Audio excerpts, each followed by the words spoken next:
আবু হুরায়রা রাদিয়াল্লাহু তাআলা আনহু বর্ণনা করেছেন, নবীজি সাল্লাল্লাহু আলাইহি ওয়াসাল্লাম ইরশাদ করেছেন, সালাসাতুন আলাল্লাহি আউনুহুম, তিন শ্রেণীর মানুষ আছে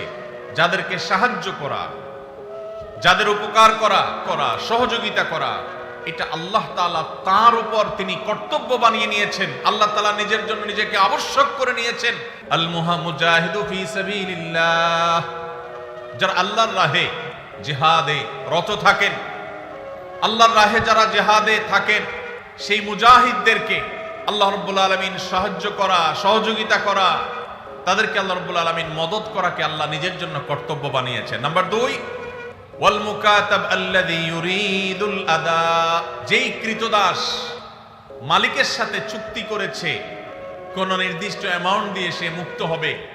তার যদি সদিচ্ছা থাকে সেটি আদায় করবার,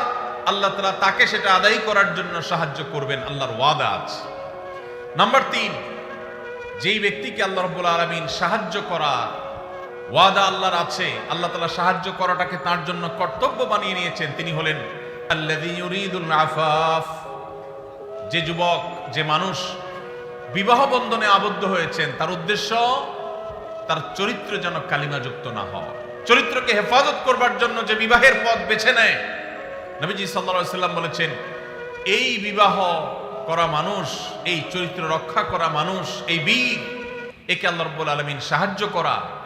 তাকে অর্থনৈতিকভাবে বরকত দেওয়া, তার জীবনের সার্বিক কল্যাণ দান করা, এই জিনিসটা আল্লাহ নিজের জন্য আল্লাহ কর্তব্য বানিয়ে নিয়েছেন।